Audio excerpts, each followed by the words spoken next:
ইয়াসিন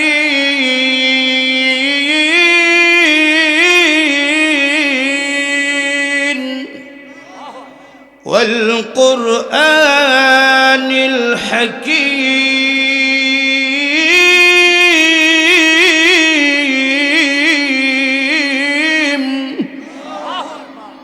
আল্লাহ রাব্বুল আলামিন ডাকতে বলে, রে ফেরেশতারা, তোমরা যে আমার বান্দার বুকের মধ্যে চাপ দিয়েছিলে, আর চাপ দিস না। তার সন্তান তার মাতার কাছে বসিয়া সূরা ইয়াসিন তেলাওয়াত করার কারণে আমি আল্লাহ রাব্বুল আলামিন তার মা বাবার সাকাতের কষ্টকে মাফ করে দিলাম।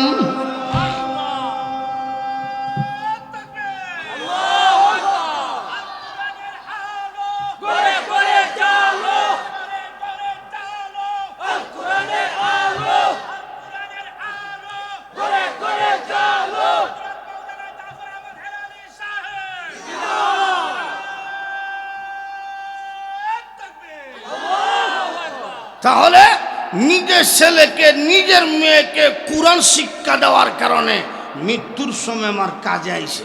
কথা কোন ঠিক কিনা? 2 নম্বর হইল জানাজা। মৃত্যুটা হইছে আরামে, খুব সহজে, কোনো কষ্ট নাই। জানাজা এখন শুরু। নিজের ছেলে যদি জানাজার নামাজ পড়ে, ডাইরেক্ট আল্লাহর দরবারে কবুল হয়ে যায়। আমার এই জীবনে কত মানুষের জানাজার নামাজ পড়াইছি, কোনো মানুষের জানাজার নামাজ পড়ানোর সময় আমার চোখ দিয়ে পানি আসে নাই, কষ্ট লাগে নাই। কিন্তু নিজের মা আর নিজের বাবার জানাজার নামাজ যখন পড়াইলাম, যেন মনে হইছে বুক ফাইটটা কান্নাইতেছে। কেন? ওই বাবা আমার সামনে লাশ হইয়া ঘুমাইয়া গেছি, যেই বাবা যখন মাদ্রাসা যাইবার সময় গাড়িতে উঠিয়ে দিত, আমি তাকিয়ে দেখতাম আমার বাবা গাড়ির দিকে তাকিয়ে আছে। মাদ্রাসা থেকে যখন বাড়িতে আইতাম, আসার পরে গাড়ির দিকে নামিয়ে দেখতাম আমার বাবা আমার অপেক্ষা রাস্তায় দাঁড়িয়ে আছে। আর আমার জন্য কে দাঁড়াইব?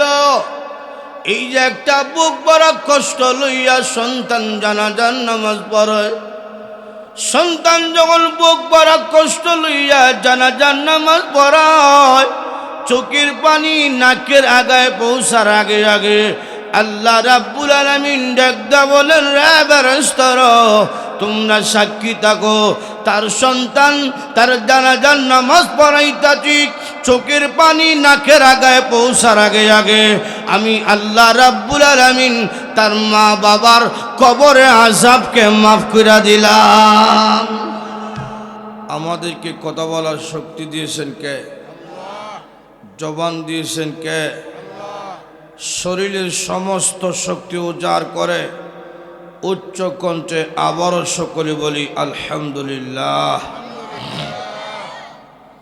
আমি আপনাদের সামনে কোরআনুল কারীমের 30 নম্বর পারা থেকে ছোট্ট একখানা আয়াত তেলাওয়াত করেছি। এই ছোট্ট একখানা আয়াতকে সামনে রেখে সংক্ষিপ্তভাবে কিছু আলোচনা করব। আল্লাহ পাক যেন আমাকে ইখলাসের সাথে কথা বলার এবং সকলকে মনোযোগ সহকারে আমলের নিয়তে কথাগুলো শোনার জন্য তৌফিক দান করে সকলে বলি আমিন। বয়ান বেশি লম্বা হবে না, যতক্ষণ আলোচনা হবে বসবো তো ইনশাআল্লাহ। একটা তাকবীর দেন, নারে তাকবীর। আরো জোরে কর, নারে তাকবীর। আল্লাহ প্রত্যেককে কবুল করুক, সকলে বলি আমিন। আমার তেলাওয়াতকৃত আয়াতের মধ্যে আল্লাহ রাব্বুল আলামিন তুলে ধরেছেন বিশ্বনবী রাহমাতুল লিল আলামিনের সম্মান ও মর্যাদার আলোচনা। আমরা উম্মতে মুহাম্মদী 2 কারণে বড় শ্রেষ্ঠ। 1 নম্বর কারণ হইল রাহমাতুল লিল আলামিনকে আমরা পেয়েছি। 2 নম্বর কারণ হইল কোরআনুল কারীমকে আমরা পেয়েছি। লক্ষাধিক পয়গম্বর এই দুনিয়ার জমিনে এসেছেন, লক্ষাধিক পয়গম্বরের মধ্যে যিনি শ্রেষ্ঠ তিনি হইলেন রাহমাতুল্লিল আলামিন। শতাধিক কিতাব এই পৃথিবীর জমিনে আল্লাহ নাজিল করছেন। শতাধিক কিতাবের মধ্যে যেই কিতাব শ্রেষ্ঠ এই কিতাবের নাম হইল কোরআনুল কারীম।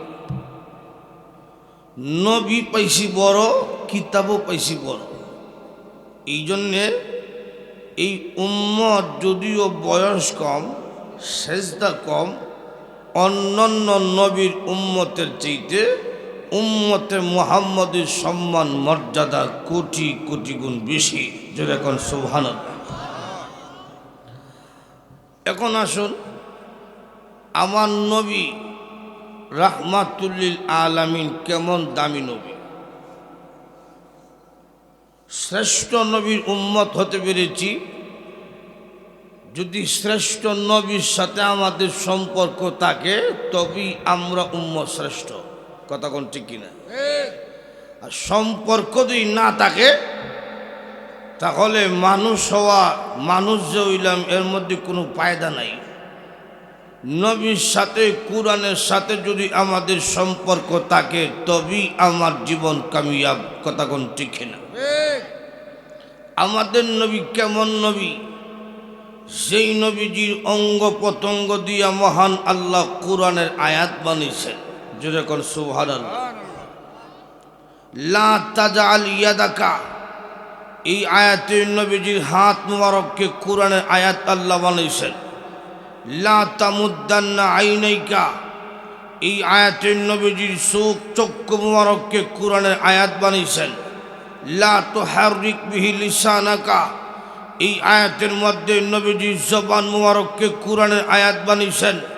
হুয়া উযুনুল খাইরুল লাকুম, এই আয়াতের নবীজির কান মুবারককে কুরআনের আয়াত আল্লাহ বানিয়েছেন।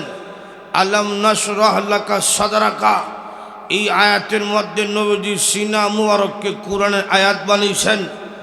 ইয়া আইয়ুহাল মুদ্দাসসির, এই আয়াতের নবীজির চাদর মুবারককে কুরআনের আয়াত আল্লাহ বানিয়েছেন। ওয়াসিয়াবাকা ফাতাহির, এই আয়াতের মধ্যে নবীজির পোশাক মুবারককে কুরআনের আয়াত বানিয়েছেন। জোরে কন্যা সুবহানাল্লাহ। নবীজির চেহারা মুবারকের দাম আসেনি, এই জন্যে চেহারা মুবারক দিও আল্লাহর কুরআনের আয়াত আছে। সুবহানাল্লাহ। জোরে কর। আল্লাহ বলেন, قد نرى تقلب وجهك في السماء।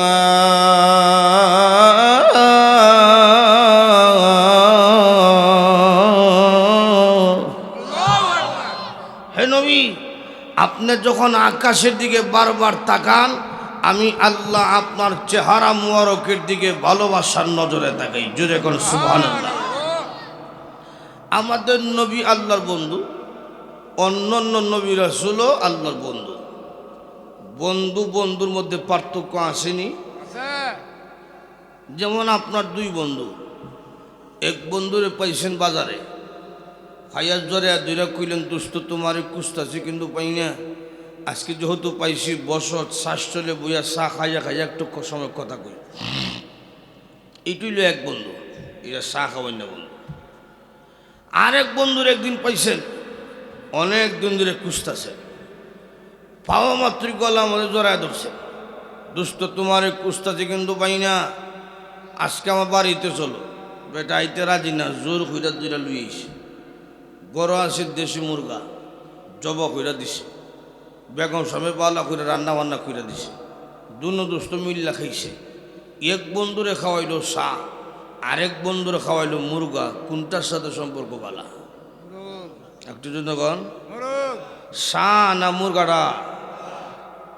মুসা নবী কয় আল্লাহ আপনার সাথে কথা কইতাম। আল্লাহ ঠিক আছে, এই তুর পাহাড়ে বৈশা যাও, এটা সার মতো।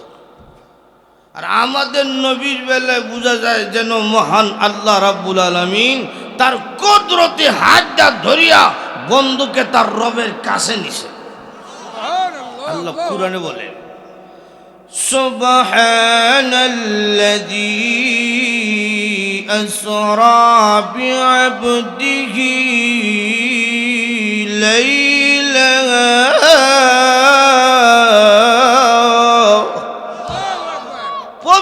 সত্তা তিনি, যিনি তার বন্ধুকে নৈশ ভ্রমণ করাইছেন। মক্কা থেকে ফিলিস্তিন নিয়ে গেলেন, সেখান থেকে সপ্তম আকাশ ভ্রমণ করাইলেন, জান্নাত দেখাইলেন। আল্লাহ তাআলার কাছাকাছি বসাইয়া বন্ধু তার রবের সাথে সুখ দুঃখের আলোচনা করছেন। যেরকম সুবহানাল্লাহ। কেমন দামি নবীর উম্মত হইছে চিন্তা করছেন। এরপরে জান্নাত আল্লাহ সাজাইছেন আমাদের নবীজির নাম মুবারক দিয়া। জান্নাতের প্রতিটা গেইটে লেখা রাখছেন লা ইলাহা ইল্লাল্লাহ মুহাম্মাদুর। আদম পয়গম্বর বলেন, আমি যখন জান্নাতের মধ্যে ছিলাম, আমার ভিতরে রুহু ঢোকানো হইল। রুহু যেই মাত্র প্রবেশ করলো, সঙ্গে সঙ্গে আমার চোখের পাতা খুললাম। চোখের পাতা খোলার পরে আমার নজর পড়ল আল্লাহ রাব্বুল আলামিনের আরশে আজিমের পায়ার মধ্যে। আরশে আজিমের পায়ার মধ্যে আমি লেখা দেখেছি লা ইলাহা ইল্লাল্লাহু মুহাম্মাদুর রাসূলুল্লাহ। জোরে কোন সাল্লাল্লাহু আলাইহি ওয়াসাল্লাম। আল্লাহর আরশে আজিমের পায়ার মধ্যে লেখা রাখছেন আমাদের নবীর নাম মুবারক। জোরে কোন সুবহানাল্লাহ। জান্নাতে একটু জিকির করেন লা ইলাহা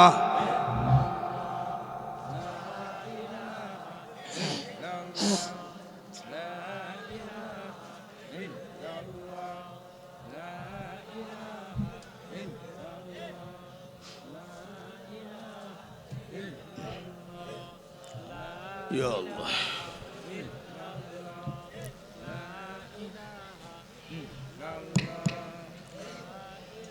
লা ইলাহা ইল্লাল্লাহ লা ইলাহা ইল্লাল্লাহ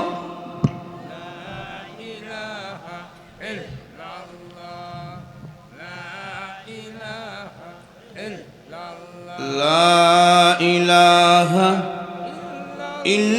ইল্লাল্লাহু মুহাম্মাদুর রাসূলুল্লাহ। তো যেই কথা বলতেছিলাম, জান্নাতের গেট আল্লাহ সাজাইছেন আমাদের নবীজির নাম মুবারক দিয়া। যেরকম সুবহানাল্লাহ। ইহুদিরা আমাদের নবীকে মানতে রাজি না। আমাদের নবীজির দুশ্মন হইল ইহুদিরা। এই জন্য আমাদের জানের দুশ্মন হইল ইহুদিরা। কথা কোন ঠিক কিনা?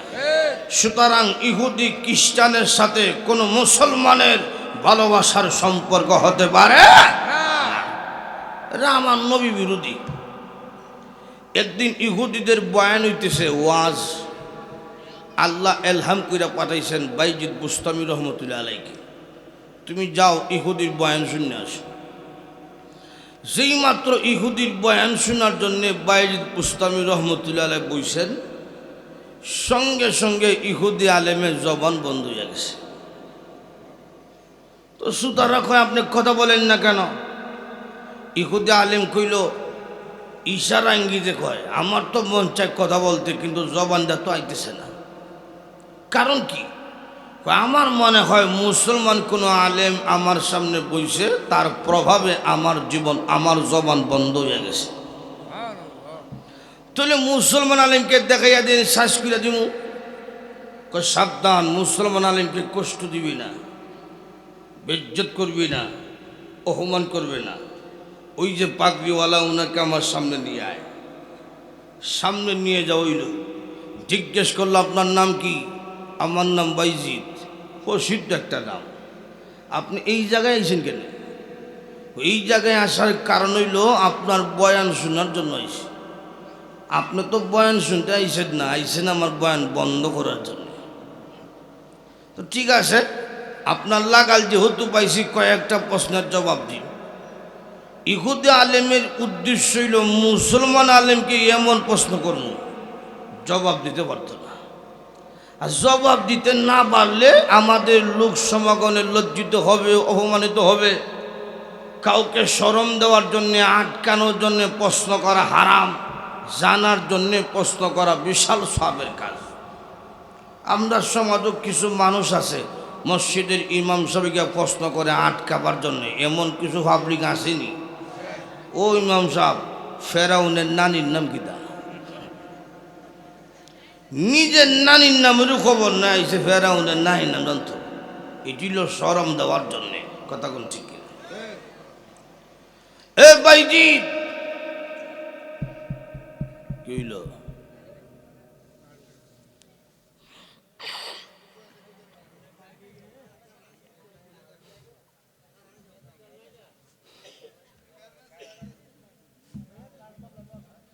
আল্লাহ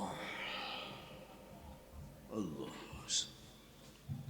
যেই কথা বলতেছিলাম, ইহুদি আলেম প্রথম প্রশ্ন করলো, এই ভাইজি এক নম্বর প্রশ্নের জবাব দিন। আপনাদের নবী বলছেন জান্নাতের মধ্যে খাবার আছে কিন্তু পেশাব নাই, পায়খানা নাই, এটা কেমন হয়? খাওয়ানটা তো খুব বেশি, অল্প হইব তা না। জান্নাতের মধ্যে কি পরিমাণ খাবার! রাসূল বলেন এক বৈঠকেই ৭০,০০০ প্রকারের নাস্তা মানুষ খাবে। আর একটু জুড়ে কন্যা সুবহানাল্লাহ। কি খাইবেন জান্নাতে? কি খাইবেন? দুনিয়াতে কি আছে? দুনিয়ার একটু খাবার খাইলে আমরা কই হ্যাঁ খাইতে খাইতে শেষ। জান্নাতে আল্লাহ কুরআনে বলেন, কুল মাতাউদ দুনিয়া কালিল।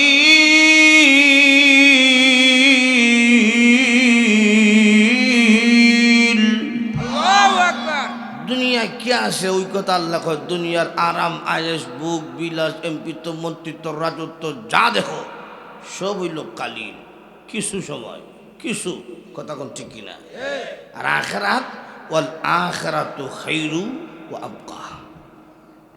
আখিরাত হলো খায়ের, তোমার স্বাস্থ্যের দিক দিয়ে খায়ের, যে বাড়ি দিব ইটো খায়ের, যে বউ দিব ইটো খায়ের, যে খাবার দিব ইটো খায়ের। জোরে কর সুবহানাল্লাহ। বেন আমার লক্ষ্য করে দেখুন, আল্লাহ রাব্বুল আলামিন বলেন, আমি আল্লাহ মুমিনকে বাড়ি দিব, জান্নাতের মধ্যে বাড়ি দিব, ইটো থাকবে খায়ের। নবীজি বলেন জান্নাতের মধ্যে ছোট্ট বলতে কোনো জিনিস নাই, তবে ছোট্ট একটা বাড়ি আছে। ওই ছোট্ট বাড়িটা হইল 10টা পৃথিবীর সমান। 10টা পৃথিবীর সমান ছোটটা। সুবহানাল্লাহ। ছোট্ট বাড়িওয়ালাকে আল্লাহ রাব্বুল আলামিন বউ দিব, নিম্ন 70টা। আর জান্নাতুল ফেরদাউসের মধ্যে যারা যাইব তাদের বউয়ের সংখ্যা থাকবে 25,000 বউ। এত বউ কেন? প্রত্যেক পুরুষের চাহিদা বেশি বউ হইতো। কথা কোন ঠিক কিনা? মাসে মাসে বিয়া করতাম পারি না, বর্ষে বর্ষে করলে ভালো আছিল, অথবা 4-5টা রাখতে পারতাম। ইসলামও বলছে, কুরআন বলছে, সামর্থ্য যদি থাকে, ইনসাফ যদি করতে পারো, 60টা একসাথে রাখো, কোনো সমস্যা নাই। আর আমরা দেশের অবস্থা হইল, কোনো হুজুরেও যদি 2 নম্বর বিয়া করে, পাবলিক তখন সমালোচনা করে, মোল লইয়া খামটা করলো কিনা। কথা কোন ঠিক কিনা? আল্লাহ রাব্বুল আলামিন বলেন, এটা আমি বুঝি, এই জন্যে বউ দেওয়া হবে বেশি। বউয়ের কোয়ালিটিটা কেমন হবে আল্লাহ রাব্বুল আলামিন নিজে বলেন, আজওয়াজুম মুতাহহারা, পবিত্র বউ দিমু। কিসের চাইতে পবিত্র? চরিত্র থাকবে পবিত্র। এরপরে পেটের মধ্যে পায়খানা ঠিঙ্কি নাই, পচা রক্তে ঠিঙ্কি নাই, নাকের মধ্যে কোনো ময়লা নাই, মুখের মধ্যে দুর্গন্ধ হবে দূরের কথা, একটু তো যদি আটলান্টিক মহাসাগরের মধ্যে ছেড়া দেয়, তাহলে সমস্ত পানি মেশকে আম্বর ন্যায় গারান যুক্ত হয়ে যাবে। হুরবুরি না দেখতে কেমন হবে? নবীজি বলেন সারা শরীরের কথা বাদ দাও, একটা আঙ্গুলের বয়ান শুনো। নবীজি বলেন আকাশ ছিদ্র করিয়া একটা আঙ্গুল যদি দুনিয়ার দিকে আল্লাহ ঝুলিয়ে দেয় তাহলে সূর্য লাগবে না, চন্দ্র লাগবে না, একটা আঙ্গুলের সৌন্দর্যে গোটা পৃথিবী আলোকিত হয়ে যাবে। জান্নাতি বউ যদি হাসি দেয় কলিজা ঠান্ডা। দুনিয়ার জমিনে কোনো বেটার বউর দাঁত যদি উঁচা থাকে, বউ হাসি দিলে কয় তুই বিজলি মারিস না বললাম, তখন হাসি দেওয়া লাগতো না। আল্লাহ নবী বলেন জান্নাতের রমণীর হাসিটা কেমন হবে শুনিয়া লও। আল্লাহ রাব্বুল আলামিন একদিন জিবরাইলকে বলছেন, রে জিবরাইল, জান্নাতের মধ্যে তুমি প্রবেশ করো, আমি আমার বান্দা বান্দির জন্য কেমন নিয়ামত রাখছি তুমি দেখে আসো। এমনি জিবরাইল বলেন আমি ঢুকলাম জান্নাতের নিয়ামত দেখার জন্যে। নিয়ামত দেখে দেখে আমি যখন বের হব, বের হওয়ার সময় তাকিয়ে দেখলাম হঠাৎ করে জান্নাত আলোকিত হয়ে গেছে। আমি ভাবলাম মনে হয় এটা আল্লাহ রাব্বুল আলামিনের তাজাল্লি প্রকাশ পেয়েছে। আমি আল্লাহর তাজাল্লি মনে কইরা সেজদার মধ্যে পড়ে গেলাম। যে মাত্র সেজদার মধ্যে পড়লাম, এমনি শুনি একটা মহিলার কণ্ঠের আওয়াজ শোনা যায়, ও জিবরাইল, এটা আল্লাহর তাজাল্লি নয়, আমি হোর পরি আপনাকে দেখে মুস্কি হাসি দিয়েছিলাম, আমার দাঁত বেরোইছে, দাঁতের সৌন্দর্যে গোটা জান্নাত আলোকিত হয়ে গেছে। চিন্তা করছেন নাকি হাসি দিছে তো বউ হইবা, এটা উন্নত, খাবার দিমু এটা উন্নত, গরুর গোস্ত, খাসির গোস্ত, উটের গোস্ত, হরিণের গোস্ত সব আছে। এটা দুনিয়ার গরু না, জান্নাতের গরু। সুবহানাল্লাহ যেরকম জান্নাতের খাবারের নিয়ম হইল প্রথম এক টুকরা মুখো দিছেন, এটা এক প্রকার মজা, দ্বিতীয় টুকরা মুখো দিছেন, এখন দেখা যায় প্রথমটার তুলনায় দ্বিতীয় টুকরা 70 গুণ বেশি মজা। কিন্তু কি খাইবা সব আছে। একদিন একবার দেখো তো জান্নাতের মধ্যে বিড়ি আসেনি, এই ফসা জিনিস জান্নাত গেলে ইয়াদ হইত না, আর না যা চাইবা সব পাইবা। হাদিসের মধ্যে আইসে একবার জান্নাতের মধ্যে ঢুকছে কৃষক, জান্নাত ঢুকে খায় আল্লাহ আমি আল বাইতাম। আল্লাহ কই এটা কিনা তোর সুনাম গোনা সাল্লার আওয়ার হয়েছ না, নবী বলছেন মনের আশা সব পূরণ হইব। আমার দুনিয়ার জিন্দগি সারা জিন্দগি আল বাইছি, জান্নাত তো আল বাবা কি থাকতো কেনে। আল্লাহ তখন বলবেন ফেরেশতারা স্বর্ণ লাঙ্গল বানাও, স্বর্ণের জল বানাও, স্বর্ণ দা 2টা গরু বানিয়ে দাও, আমার বান্দা জান্নাতের মধ্যে আল বাইব। রসুল বলেন যখন আল বেজ গেছে লাঙ্গল দিয়ে খাল কুদ দিয়া, এই খালের মধ্যে সঙ্গে সঙ্গে আফেল গাছ উঠছে, গুইরাইয়া দেখে গাছ বড় হয়ে গেছে, আবার গুইরাইয়া দেখে আফেল দরিয়া ফাইকিয়া তারা ডাকতেছে কিরে খাইয়া যা। সুবহানাল্লাহ জুড়ে কন্যা কি খাইবেন? ভুক বিলাসের জায়গা হইল জান্নাত, জুড়ে এখন ঠিক কিনা? এক বৈঠকেই মানুষ 70,000 প্রকারের খাবার খাবে। ও ভাইজি, জান্নাতের খাবার তো বেশি কিন্তু হিসাব নাই, পায়খানা নাই, এটা কেমনে হয়? ইয়াদ আছে? ভাইজিৎ বললেন আমার আল্লাহ ইচ্ছা করলে পেশাব পায়খানা না করাইয়া রাখার মতন ক্ষমতা আছে। আল্লাহ পারবো নি? এ ভাইজিৎ তাহলে যুক্তি দেন কেমনে আল্লাহ পারবো? আমরা পৃথিবী জমিনে এসি মার পেট উইয়া, মায়ের পেটের ভিতরে আমি যখন ছিলাম আমার সারা শরীর যখন গঠন হয়ে গেল তখন আমার খাবার প্রয়োজন, তখন মহান আল্লাহ মায়ের নাভি আর আমার নাভির মধ্যে একটা লাইন লাগাইছেন, আমার নাভির লাইন দিয়া আমার বৃত্তে খাবার পৌঁছাইছেন মার ঋতুস্রাব। তো মার পেটের ভিতরে আমার পেটে খাবার পৌঁছাইছেন ঠিক, কিন্তু মার পেটের ভিতরে আমি পেশাব করি নাই, পায়খানা করি নাই। জি আল্লাহ মার পেটের ভিতরে পেশাব পায়খানা না করে রাখতে পারে, জান্নাতের মধ্যে পেশাব পায়খানা না করাইয়া রাখার মতন ক্ষমতা আল্লাহর আছে। সুতরাং কয় হুজুরের যুক্তি আছে, এটা ঠিক আছে, আটকে তো পারছে না।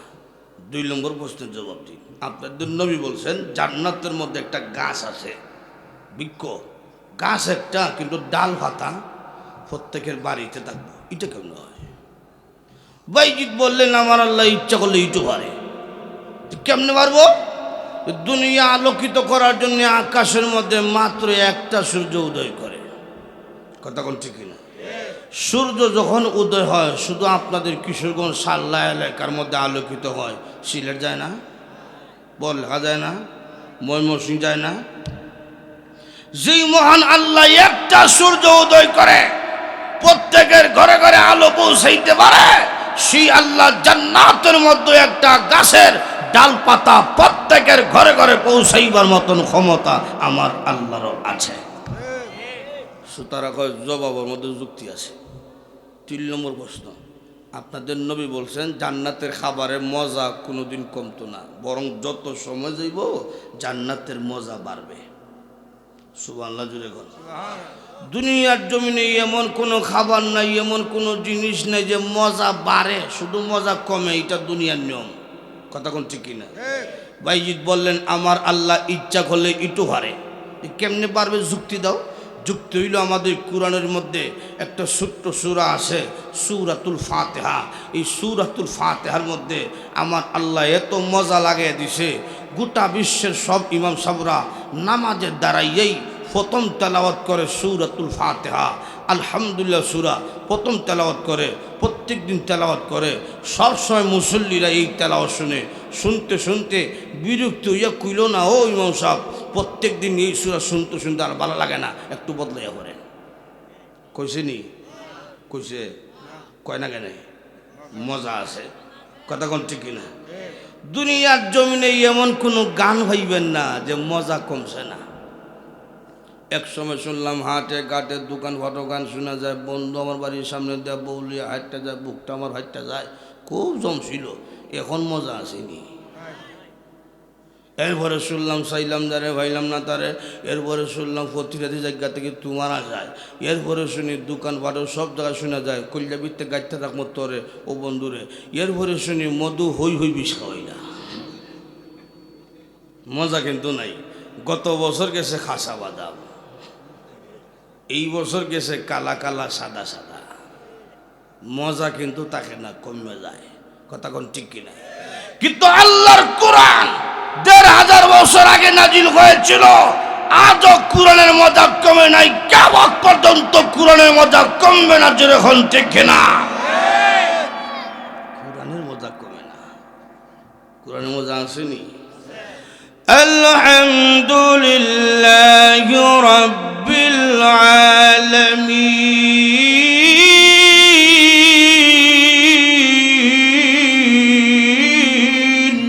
আল্লাহু আকবার। কোরআনের মজা আসেনি? এই আলেম, মহান আল্লাহ যদি কোরআনের মধ্যে এত মজা লাগিয়ে দিতে পারে, জান্নাতের খাবারের মধ্যে মজা লাগিয়ে দেওয়ার মতন ক্ষমতা আমার আল্লাহর আছে। যেটা কোন সুবহানাল্লাহ। সুতরাং হয় মুসলমান আলেমের জবাবের মধ্যে যুক্তি আছে। আল্লাহ এলহাম করছেন, ও বাইজিদ তোমাকে 3টা প্রশ্ন করছে, তুমি ইহুদি আলেমকে একটা প্রশ্ন করো। তোমার 3টা করছে না, তুমি একটা করো। বাইজিদ বুস্তামি একটা প্রশ্ন করলেন, এই ইহুদি আলেম তুই জান্নাতের ভিতরে খবর জানোস, পেশাব নাই পায়খানা নাই হিটা জানোস, জান্নাতের গাছের খবর জানোস, জান্নাতের খাবারের মজা কমতো না হিটা জানোস, জান্নাতের গেইটের মধ্যে কোন নবীর নাম লেখা আছে এটা কো। যেই নবীর নাম লেখা এই নবীরা তারা মানে না। এখন যদি কয় আমাদের নবীর নাম লেখা, তুই মানুষ থাকে না, যুগ তুলে তুই নবীকে মানতে হইবে। কথা কোন ঠিক কিনা? প্রশ্ন শোনা মাত্র আবারও ইহুদি আলেমের জবান বন্ধ হয়ে গেছে। পাবলিক তখন কয় আপনি মুসলমান আলেমকে 3টা প্রশ্ন করছেন, সঙ্গে সঙ্গে তিনি জবাব দিছে, আর তোমাকে একটা প্রশ্ন করতে জবান বন্ধ হয়ে গেছে। নয়, ইহুদি আলেম কয় জবাব তো আমার পেটে আছে রে, কিন্তু তোমাদের বয়ে দিতেছি না। কেন দিবেন না? এতদিন তোমরা দুঃখ দিছি, এখন কেমনে কইতাম হক কথা। কিছু দুঃখাবাজ আলেম, দুঃখাবাজ বন্ড ফির আমরার সমাজও আসেনি। বন্ড কিছু আছে, কয় নামাজ লাগতো না, রোজা লাগতো না, বেটানতে হরদা লাগতো না, মহিলারা ফিসর ভাউটি সাদে। এটা যে বদমাস, এর মধ্যে কোনো সন্দেহ নাই। ও গাঞ্জা খাইবার তো মারি পথ আছে, এটা মারি পথ নাই, এটা জাহান্নামে যায়। তখন ঠিক না? আর আমরা যারা কই গাঞ্জা হারাম, আবার আমরা গালি দেয়। যে কইব আমরা গাঞ্জা খোর তার সদ্য গোষ্ঠীর জুতা সুর। যে কইব গাঞ্জা খাস না তোমরা তার বাড়ি যাইস না, এটা নসিহত দেয়। শোনা ভাই মুসলমান, বেশি করিয়া গাঞ্জা টানিও, পরকালে সবই পাইবা গাঞ্জা পাইবা না। এতে কিছু বন্ডামি আসেনি? আচ্ছা এটা তো বুঝলাম, এটা কি দাম? এটার নাম দিয়ে জিকির, এটার নাম দিয়ে জিকির হয়। আহ্বানি যুগ লিখে থাকবা কথা কোন ঠিক কিনা? শেষ জমানায় মিস্টার ইবলিস সুরত পাল্টিব, সুরত গুনার নাম পরিবর্তন করবে। নবী একজন রাস্তা দিয়ে যায়, তো গিয়া দেখেন ইবলিসে কান্না করে, কিরে তুই কান্দোস কেনে? হুজুর 80 বছর মেহনত বরবাদ হয়েছে। কি হয়েছে? এক বনি আদমকে 80টা বছর চুরি করাইলাম, ডাকাতি করাইলাম, সুদ খাওয়াইছি, ঘুষ খাওয়াইছি, আর আজকে কোনটাটা যে পড়ছে 1 মিনিট আল্লাহর দরবারে কাঞ্চার মহান আল্লাহ 1 মিনিটের কান্না দেখে 80 বছর গুণা মাফ করে দিছে। নবীজি কথা শুনে মুসকে হাসি দিছেন। রসুলের হাসি দিকে ইবলিসকে আপনি হাসি দিলেন কেন? আমার উম্মত মাপ পাইছে, এটা তো আমার খুশির কথা। ইবলিস তখন কয় হাসি দিয়া লাভ নাই, আপনার উম্মত আর তওবা করতো না। কেন? এতদিন বুঝছি এটা গুনাহ করছে, তওবা এখন করবো গুনাহ, মনে করবে সব করছি, ইমান চলে যাবে, মনে করবে ইমানকে মজবুত করছি। রসুল কয় এটা কোনটারে? কয় এখন আমি সুরত ফাল্টাইয়া আইমু।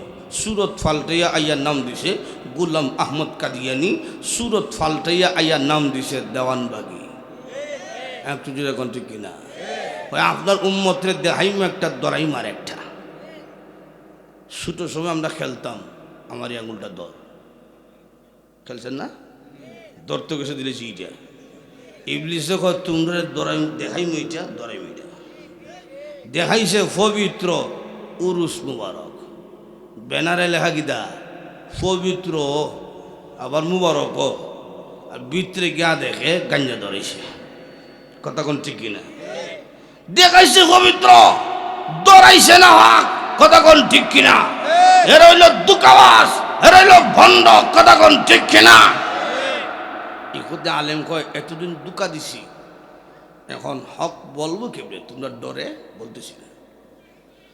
সুতরাং তখন বলে আমাদের পাদ্রী, আপনার কোনো ভয় নাই, কোনো চিন্তা নাই। আমরা জানতে চাই কোন নবীর নাম দিয়ে আল্লাহ রাব্বুল আলামিন গেট সাজাইছেন। ইহুদী আলেম বলল এতদিন নামটা গোপন রেখেছিলাম, আজকে প্রকাশ করব। শুধু তাই না, আজকে প্রকাশ করব ওই নবীর উপর এখন আমি ঈমান আনব। তোমরাও আমার সাথে ঈমান এনে নাও। লা ইলাহা ইল্লাল্লাহু মুহাম্মাদুর রাসূলুল্লাহ সাল্লাল্লাহু আলাইহি ওয়াসাল্লাম। আমার ভক্ত মুরিদরা, জান্নাতের প্রতিটা গেটে গেটে আল্লাহ রাব্বুল আলামিন রাহমাতুল লিল আলামিনের নাম মোবারক লেখা রাখছেন। সেদিন শত শত ইহুদিরা কালেমা পড়ে মুসলমান হয়ে গেছে। যে কথা বলতেছিলাম, আমাদের নবী রাহমাতুল লিল আলামিন বড় দামি নবী। যেই নবীজির নাম মোবারক দিয়ে আল্লাহ রাব্বুল আলামিন জান্নাতের গেটগুলো সাজাইছেন। আমাদের নবী রাহমাতুল লিল আলামিনের সাথে হাসর হোক, নবীর সাথে জান্নাতের মধ্যে বসবাস করতে আমরা চাই কি চাই না? কারা কারা? নারে তাকবীর, আরো জোরে নারে তাকবীর। আল্লাহর হাবিব রাহমাতুল লিল আলামিনের সাথে জান্নাতের মধ্যে বসবাস করতে হলে এমপি, মন্ত্রী, প্রধানমন্ত্রী হওয়ার কোনো শর্ত নয়। নবীর সাথে জান্নাতে বসবাস করতে হইলে গুণটা অর্জন করতে হবে। এই গুণটা বলি আমি আমার বয়ান শেষ করার দিকে যাব। গুণটা হইল আল্লাহর হাবিব রাহমাতুল লিল আলামিনের বিশিষ্ট একজন সাহাবী মুআজ ইবনে জাবাল রাদিয়াল্লাহু আনহুকে আল্লাহর হাবিব রাহমাতুল্লিল আলামিন যখন মদিনা থেকে ইয়ামনের গভর্নর কইরা পাঠাইলেন, পাঠানোর সময় আল্লাহর নবী রাহমাতুল্লিল আলামিন মুআজ ইবনে জাবালকে বারবার নসিহত দেয়, উপদেশ দেয়। এক সময় ডাকতে বলেন, মুআজ রে, 1 বছর পরে তুমি আসবে, 1 বছর পরে আসবে ঠিকই, কিন্তু আসার পরে আমি নবীকে তুমি আর পাবে না। ওরে মুআজ, আসবে ঠিকই, আমার মসজিদের মধ্যে তুমি নামাজ পড়বে, কিন্তু আমি নবীর পিছনে তোমার নামাজ পড়া আর হবে না। ওরে মুআজ, আসবে ঠিকই, আমার কবরের পাশে দিয়া তুমি হাঁটবে, আমার রোজার পাশে দিয়া তুমি হাঁটবি, কিন্তু আমি নবীকে আর তুমি দেখবে না, নবীকে দেখবো না, নবীকে পাবো না। এটা যে কেমন যন্ত্রণা, এটা আমরা বুঝতাম না। সাহাবায়ে কেরাম নবীকে পাবে না, এটা যে কেমন যন্ত্রণা। উহুদের যুদ্ধের ময়দানে আল্লাহ হাবিব রাহমাতুল্লিল আলামিন উহুদের যুদ্ধের ময়দানে রক্তাক্ত হইয়া যে মাত্র পাথরের মধ্যে পড়ে গেলেন, পাথরটা নবীকে আড়াল দিয়া ফেলল, জান্নাতের বিছানার মতন পাথরটা হয়ে গেল। এই পাথর এখনো আছে, গত কুরবান ঈদের পরই পাথরটা দেখে আসলাম, এখনো পাথরটা আছে। আল্লাহ হাবিব বলেন, উহুদের পাথর আমি নবীকে ভালোবাসে, আমি নবীও উহুদের পাথরকে ভালোবাসি। আল্লাহ নবী রাহমাতুল্লিল আলামিন পাথরের আড়ালে পড়ে গেলেন। জি মাত্র নবীজি পাথরে আড়ালে পড়ে গেছেন, নবীরে এখন আর দেখা যায় না। এই সুযোগে মিস্টার ইবলিস শয়তান যুদ্ধের ময়দানে ঘোষণা কইরা দিল, কাদ কুতিলা মুহাম্মদ সাল্লাল্লাহু আলাইহি ওয়াসাল্লাম, মুহাম্মদ নাই রে, মুহাম্মদ সাল্লাল্লাহু আলাইহি সাল্লাম শহীদ হয়ে গেছে, নবীজি নাই। এই সংবাদ মদিনার বস্তিতে চলে গেছি, তখন নবী নাই। এই খবর শুনিয়া মহিলারা পর্যন্ত যুদ্ধের ময়দানে দৌড়ায়। ফাতেমা রাদিয়াল্লাহু আনহা তিনিও ঘর থেকে বের হয়ে গেছেন, কারণ তখনও পর্দার বিধান নাজিল হয় নাই। ফাতেমা রাদিয়াল্লাহু আনহা ঘর থেকে বের হইয়া ডাকতে বললেন, রে হাসান হুসেন, আয়, তোদের নানা নাকি যুদ্ধের ময়দানে নাই। হাসান হুসেন, তোরা আর কার চেহারার দিকে তাকাবি? একদিনের ঘটনা হলো, হাসান হুসেন নবীজি দরবারে গিয়েছে, আবার মার কাছে গিয়া কয়, মা গো, ও মা, আমাদের নানাজির চেহারার মধ্যে কিসের জন্য বরকত গো মা? আমরা 2 ভাই তাকিলে পেটের খিদা দূর হয়ে যায়।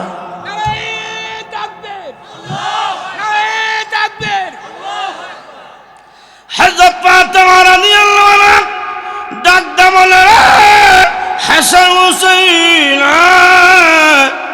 তিনিও যুদ্ধের ময়দানে দৌড়ায়।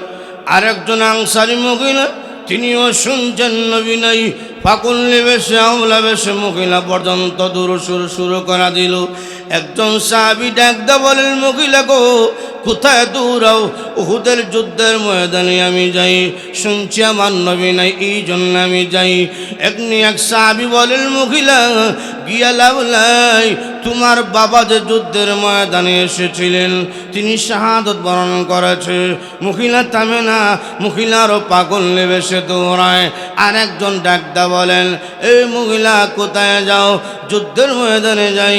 গিয়া লাভ নাই গো, তোমার স্বামী যে যুদ্ধের ময়দানে এসেছিলেন তিনি তো শাহাদত বরণ করেছে। মহিলা থামে না, আর একজন ডাকদা বলেন, এই মহিলা কোথায় যাও? যুদ্ধের ময়দানে যাই। গিয়া লাভ নাই, তোমার কলিজার টুকরা সন্তান যে যুদ্ধের ময়দানে এসেছিলেন তিনি শহীদ হয়ে গেছে। এবার মহিলা ডাকদা বলেন, এ নবীর সাহাবীরা, কে শহীদ হলো না হলো আমি সেটা জানতে চাই না, আগে আমাকে জানতে দাও। উহুদের যুদ্ধের ময়দানে আমার দিনের নবী রাহমাতুল্লিল আলামিন এখনো যুদ্ধের ময়দানে জিন্দা আছেনি। ঠিকই রসুলকে যখন মহিলা দেখছে, দেখার পরে বলছে, ইয়া রাসূলুল্লাহ, শুনছি আমার বাবা শহীদ, শুনছি আমার স্বামী শহীদ, শুনছি আমার কলেজার টুকরা সন্তান শহীদ হয়েছে। এখন আমি আপনার চেহারা মোবারক দেখা মাত্র স্বামী বাবা সন্তানের হারানোর দুঃখ মুহূর্তের মধ্যে দূর হয়ে গেছে। নবী সাহাবীরা নবীকে না পাইলে সহ্য করতে পারতেন না। এই জন্য আল্লাহর নবী রাহমাতুল লিল আলামিন ইন্তেকালের 3 দিন পরে হযরত বিলাল রাদিয়াল্লাহু আনহু মদিনার মাটিকে ডাকদা বলছিলেন, রে মদিনার মাটি, আমি আর তোমার বুকে তাকতে চাই না। কেন তাকতে চাই না জানোস নি? মদিনার জমিনে এমন কোন রাস্তা নাই যে রাস্তা দিয়ে আমি বিলাল নবীজির সাথে হাঁটাচলা করি নাই। আজকে যখন আমি একা হাঁটি, আল্লাহর হাবিব রাহমাতুল লিল আলামিনের হাঁটার স্মৃতি আমার চোখের সামনে ভেসে ওঠে। এই মদিনার মাটি, এমন এক দেশে আমি চলে যাব যে দেশে নবীর সাথে কোনোদিন আমি বিলাল হাঁটি নাই। তাই তিনি চলে গেলেন সিরিয়া, দামেস্কে চলে গেলেন। দামেস্কে যাওয়ার 3 মাস পরে স্বপ্নে দেখলেন আল্লাহর হাবিব রাহমাতুল লিল আলামিন ডাকদা বলছেন, বিলাল রে, আমি নবী কি অন্যায় করলাম রে বিলাল? তুমি কেন আমার মদিনা ছাইরা দূরে চলে গেছো? আমি নবী কেন তোমার আজান শুনতে পাই না? হযরত বিলাল রাদিয়াল্লাহু আনহু ঘুম থেকে উঠিয়া সুদূর মদিনার দিকে রওনা দিয়া দিলেন। মদিনা যাওয়ার পরে সাহাবাই কারাম জমা হইয়া কান্না শুরু করলেন। ও নবীর মুয়াজ্জিন বিলাল, নবীকে হারানোর পরে আমরা আপনাকে হারিয়ে ফেললাম। ও বিলাল, নবী নাই, নবী জমানার আজানটা আমরা শুনতে চাই। হযরত বিলাল বললেন, রে আল্লাহর নবী সাহাবীরা, আগে যখন আমি আজান দিতাম মসজিদের মিম্বরে দেখতাম নবীজি বইসা আছে। আজকে যখন আমি আজান দিব রে, যখন আমি তাকে দেখব আমার নবী নাই। নবীকে না দেখলে আমি বিলাল কোনোদিন সহ্য করতে পারবো না। না, আমি আজান দিতে চাই না। সকলের প্রস্তাব ফিরিয়ে দিলেন। দাঁড়াইলেন হাসান আর হুসাইন রাদিয়াল্লাহু আনহুমা, 2 ভাই দাঁড়াইয়া ডাকদা বলেন, ও নানার মুয়াজ্জিন বিলাল, আপনি আজান দেন।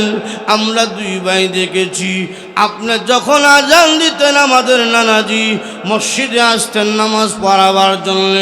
ও নানার মুয়াজ্জিন বিলাল, আজান দেন। আপনি আজান দিলে গো নানাজি নামাজ পড়াতে আসতে পারেন।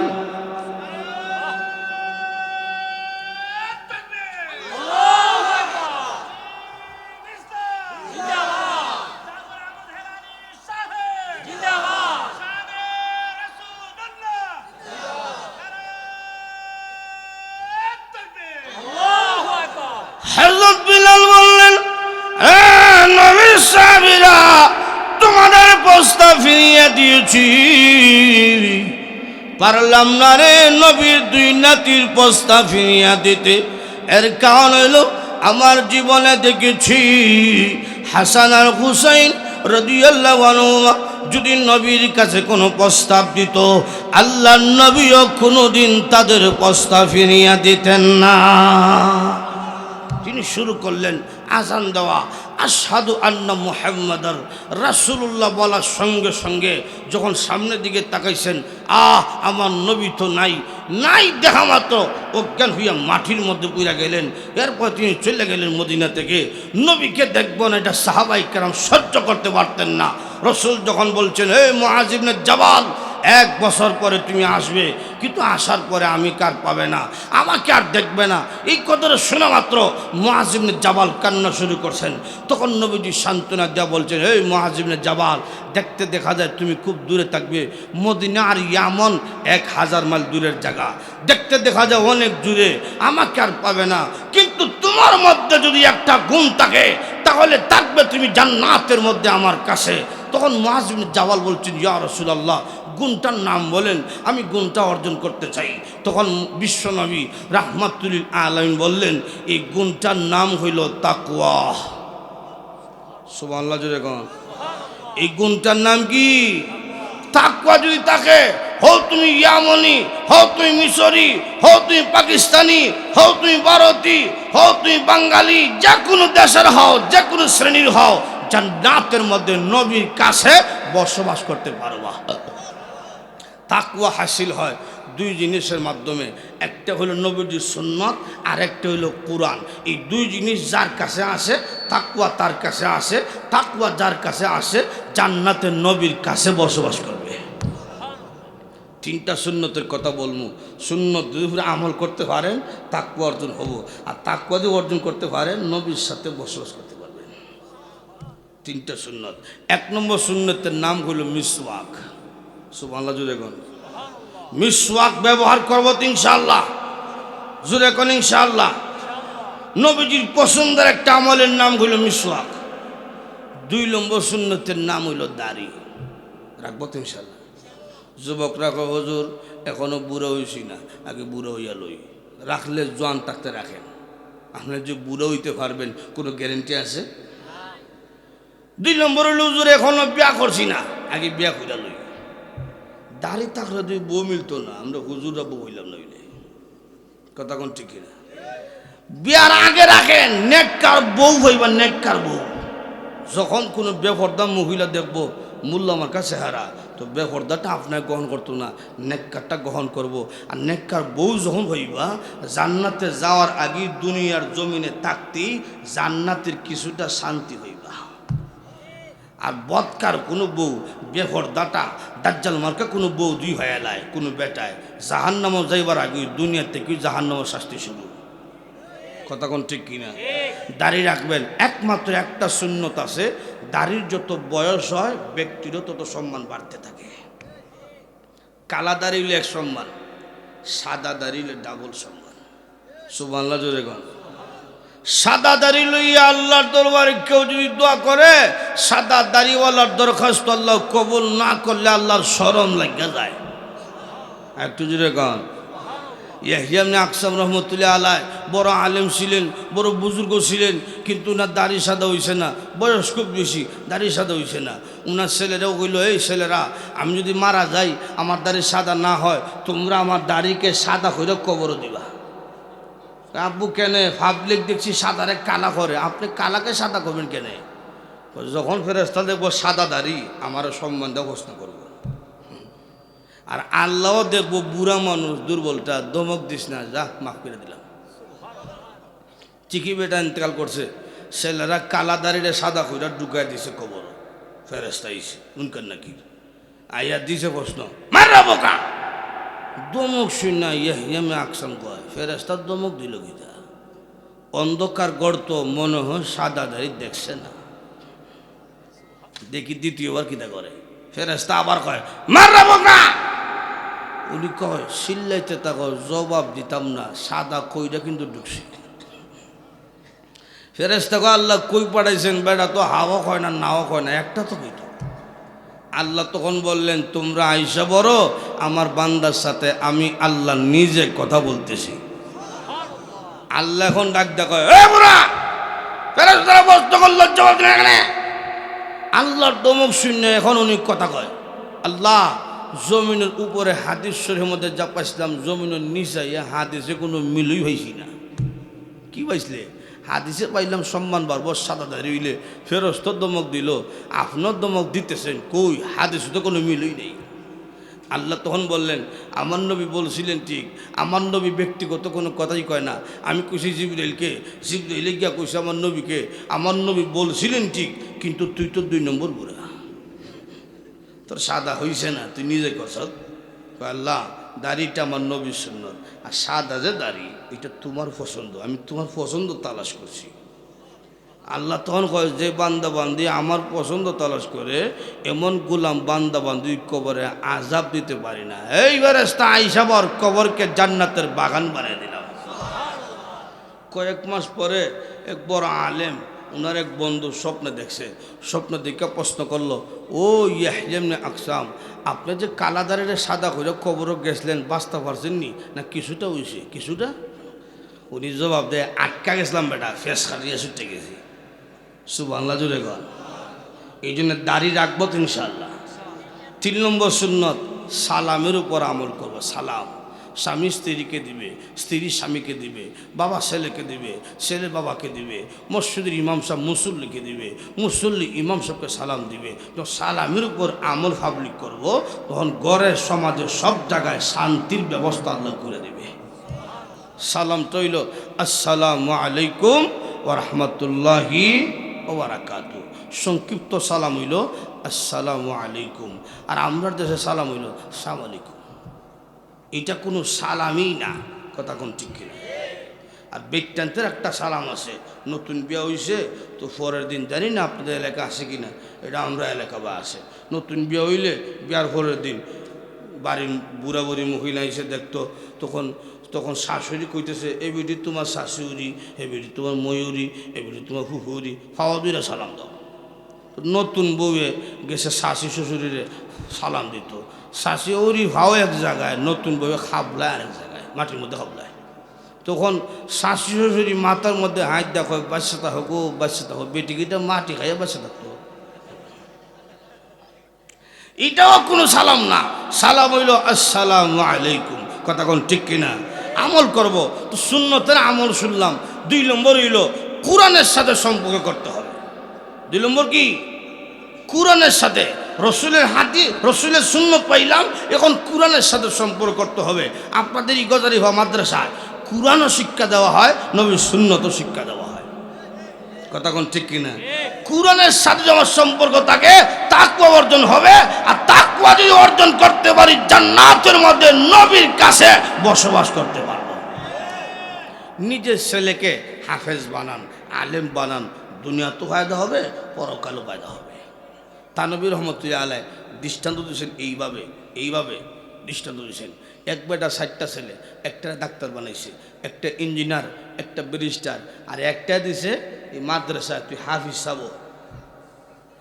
বাবা সাকটা শুরু, কয়েক মিনিটের মধ্যে শেষ করবে ইনশাল্লাহ, তাই এখন কেউ উঠবেন না, রাজি আছেন? বাবা সাকটা শুরু হয়েছে, ডাক্তার আইছে, বাবার সম্বা শূন্যা, সাকটা তো সম্বা শূন্যা। আসার সময় লম্বা কলা লই আইছে, সাগর কলা। বাবার বুকের মধ্যে আজরাইল জাতা মারা ধরছে, লম্বা কলার ঢুকার কি তার রাস্তা আছে? ব্যারিস্টার লই আইছে আপেল, পানি ঢুকতেছে না মুখ দিয়া, তোরা আপেল ঢুকতো কোন দিক দিয়া, কথা কোন ঠিক কিনা? একটা ছেলে যে মাদ্রাসায় পড়ে এই কোরআন নিয়ে দূর দিছে, সুবহানাল্লাহ জুড়ে এখন। একজন কইল কি রে, একবার দেখলাম লম্বা কলা লইয়া গেল, আরেকবার দেখলাম আপেল লইয়া গেল, তুই দেখা যায় কোরআন লইয়া বিষয় কি? আমাদের হুজুর বলছেন মা বাবার সাকরাতের সময় সূরা ইয়াসিন মাতার কাছে বৈশা তেলাওয়াত করলে মহান আল্লাহ ইয়াসিন তেলাওয়াতের বরকতে মা বাবার সাকরাতের কষ্টকে মাফ করে দেয়। ABCDEFG বুকে হু দিছে, সাকরাতের কষ্ট দূর হইব। যোগ বিয়োগ পূরণ গসাগু লসাগু এলজাবরা বেলজাবরা, সাকরাতের কষ্ট দূর হইব। মাতার কাছে হইরা সুযোগ করছে ইয়াসিন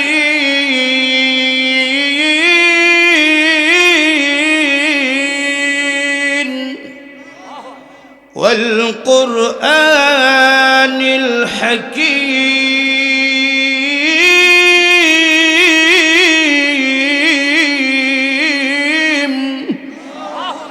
এমনি আল্লাহ রাব্বুল আলামিন ডাকদা বলে, রে ফেরেশতারা, তোমরা যে আমার বান্দার বুকের মধ্যে চাপ দিয়েছিলে আর চাপ দিস না।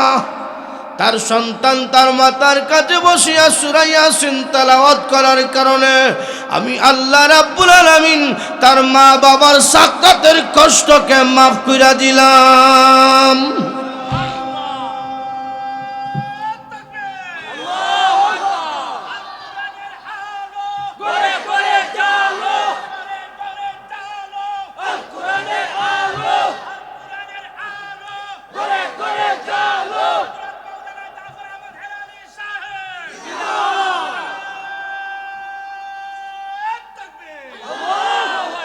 তাহলে নিজের ছেলেকে নিজের মেয়েকে কোরআন শিক্ষা দেওয়ার কারণে মৃত্যুর সময় আমার কাজে আইছে, কথা কোন ঠিক কিনা? 2 নম্বর হইল জানাজা। মৃত্যুটা হইছে আরামে, খুব সহজে, কোনো কষ্ট নাই। জানাজা এখন শুরু। নিজের ছেলে যদি জানাজার নামাজ পড়ায় ডাইরেক্ট আল্লাহর দরবারে কবুল হয়ে যায়। আমার এই জীবনে কত মানুষের জানাজার নামাজ পড়াইছি, কোনো মানুষের জানাজার নামাজ পড়ানোর সময় আমার চোখ দিয়ে পানি আসে নাই, কষ্ট লাগে নাই। কিন্তু নিজের মা আর নিজের বাবার জানাজার নামাজ যখন পড়াইলাম, যেন মনে হইছে বুক ফাইটটা কান্নাইতেছে। কেন? ওই বাবা আমার সামনে লাশ হইয়া ঘুমাইয়া গেছি, যেই বাবা যখন মাদ্রাসা যাইবার সময় গাড়িতে উঠিয়ে দিত, আমি তাকিয়ে দেখতাম আমার বাবা গাড়ির দিকে তাকিয়ে আছে। মাদ্রাসা থেকে যখন বাড়িতে আইতাম, আসার পরে গাড়ির দিকে নামিয়ে দেখতাম আমার বাবা আমার অপেক্ষা রাস্তায় দাঁড়িয়ে আছে। আর আমার জন্য কে দাঁড়াইব? এই যে একটা বুক বড় কষ্ট লইয়া সন্তান জানাজার নামাজ পড়ে, সন্তান যখন বুক বড় কষ্ট লইয়া জানাজার নামাজ পড়ায়, চোখের পানি নাকের আগায় পৌঁছার আগে আগে আল্লাহ রাব্বুল আলামিন ডাকদা বলেন, রে ফেরেশতারা তোমরা সাক্ষী থাকো, তার সন্তান তার জানাজার নামাজ পড়াইতাছি, চোখের পানি নাকের আগায় পৌঁছার আগে আগে আমি আল্লাহ রাব্বুল আলামিন তার মা বাবার কবরে আযাবকে মাফ করে দিলাম। এই জন্যে নুরউদ্দিন গাহরপুরী রাহিমাহুল্লাহ তিনি বলতেন, আলেম হইতে পারছো না, কমপক্ষে ছেলেকে আলেম বানাও, জানাজার সময় কাজে আসবে। জানাজার সময় 3 নম্বর হইল কবরে গেছে আপনার ছেলে মাদ্রাসায় পড়ে, তো ছেলেটা যখন মাদ্রাসায় পড়ে আলিফ লাম মিম এই যে তেলাওয়াত করছে, যে সব পাইছে, সঙ্গে সঙ্গে হুবহু একই সব আল্লাহ আপনার কবরে পৌঁছায় দিছে। মুসা পয়গম্বর একদিন গেছেন এক কবরের পাশ দিয়ে হেঁটে হেঁটে, তো গিয়া দেখলেন কবরের মধ্যে আযাব হইতেছে, তিনি চলে গেছেন। কয়েকদিন পর যখন ফিরছেন, আইসা দেখেন কবরে আযাবকে আল্লাহ মাফ করে দিছে। তিনি প্রশ্ন করলেন কবরবাসীকে, হে কবরবাসী, যাওয়ার সময় আমি দেখেছি তোমার কবরে আযাব হয়, আসার সময় দেখলাম তোমার কবরকে আল্লাহ জান্নাতের বাগান বানিয়ে দিছে, কারণ কি? এমনি কবরের ভিতর থেকে আওয়াজ আসছে, হে আল্লাহর পয়গম্বর, আমার কবরে আযাব হয়েছিল, আর আজকে একটা কারণে আল্লাহ আমার কবরকে মাফ করে দিয়েছেন, জান্নাতের বাগান বানিয়ে দিয়েছেন। এর কারণ হইল, আমি যখন পৃথিবীর জমিন থেকে বিদায় হই, আমার স্ত্রী ছিল গর্ভবতী। আমি বিদায় হওয়ার পরে আমার স্ত্রী একটা ছেলে সন্তান জন্ম দিছে, আর ছেলেটা বড় হয়েছে। বড় হওয়ার পরে আজকে আমার স্ত্রী আমার ছেলেকে মাদ্রাসায় ভর্তি করে দিছে। মাদ্রাসায় ভর্তি করার পরে পয়লা সবক তার উস্তাদ দিছে বিসমিল্লাহির রহমানির রহিম। আমার ছেলেও কইছে বিসমিল্লাহির রহমানির রহিম। উস্তাদের সাথে যখন কইছে বিসমিল্লাহির রহমানির রহিম, আল্লাহ রহমান আল্লাহ রহিম, সঙ্গে সঙ্গে আল্লাহ ডাক দেখায়, তার সন্তান দুনিয়ার জমিনে ত্যাগা হইতেছে, আমি আল্লাহ রহমান, আমি আল্লাহ রহিম, আমি রহমান ও রহিম হইয়া তার বাবার কবরে কেমনে আমি আল্লাহ আযাব দিই। সঙ্গে সঙ্গে আমার সন্তান দুনিয়ার জমিনে বিসমিল্লাহির রহমানির রহিম বলার সঙ্গে সঙ্গে আমার আল্লাহ আমার কবরকে জান্নাতের বাগান বানিয়ে দিছে। আলেম বানান, রাজা আছেন ইনশাআল্লাহ। আপনার ছেলেকে ডাক্তার বানান, ইসলাম নিষেধ করছে না। ইঞ্জিনিয়ার বানান, ইসলাম নিষেধ করছে না। ব্যারিস্টার বানান, ইসলাম নিষেধ করছে না। কিন্তু মুসলমানের সন্তানের সর্বপ্রথম যে শিক্ষা, এই শিক্ষার নাম হইল কোরআন শিক্ষা। একটু জোরে কোন ঠিক কিনা? একটা ছেলেকে হাফেজ আলেম বানাবো, রাজি আছেন ইনশাআল্লাহ? কারা কারা রাজি আছেন? সবাই হাত উঠান, যারা বিয়া করছেন না তারাও উঠান। আল্লাহ প্রত্যেককে হাফেজ আলেমের বাবা হিসাবে, মা হিসাবে কবুল করে নাও, জোরে কোন আমিন।